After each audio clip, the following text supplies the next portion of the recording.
غريب كان حال المنتخب الوطني الجزائري، وبين الغرابة والعداء كان فريق الأفناك يتخبط. فعلى صعيد الغرابة الإقبال الضعيف على المنتوج المحلي الذي فقد بريقه ولم يعد يغري الناخبين، وعلى صعيد العادة الرئيس الجديد للفاف خير الدين زطشي الذي انتهج سياسة الاعتماد على اللاعب المحلي، والتقني الإسباني الكراز الذي سار على دربه ليستفيد من الموقف أيقونة الباك يوسف عطال الذي لم يتردد واستغل فرصته أمام منتخب غينيا ليبهر الجمهور ويتفنن في مداعبة الجلد المنفوخ فوق أرضية ملعب تشاكر ليشهد على موهبته كل متتبعي الساحرة المستديرة الجزائرية وحتى رفقائه في المنتخب الذين لم يقصروا في مدحه. كيما عطال ولا مزياني ولا نسيت شكون اللي ما جبت اسمه ولا دونك سي دي جوار كي زون لا كاليتي بيان سور راه مهنا كي الميريت. دار ان بون ماتش مالغري كو راتا كالكو بال.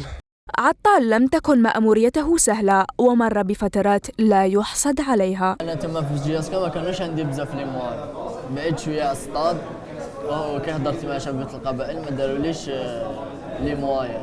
مرارة الفترة بالشبيبة وهوسه بالكرة دفعه إلى اللجوء إلى الباك الذي أعاد بناءه من جديد وجعل منه اللاعب الذي اكتشفه الجمهور أمام منتخب السيلي. أي واحد يدخل الأكاديمي هذيك شغل مازال غير فيه، أنت تحب تريسي تحب ما تريسيش، على خاطر تما كاين كلش، تسمى على الخدمة ديالك. يوسف الذي طالما حلم بقميص الخضر ها هو اليوم حقق حلمه، ولما لا المزيد من التفوقات، فحظ موفق لابن الجزائر.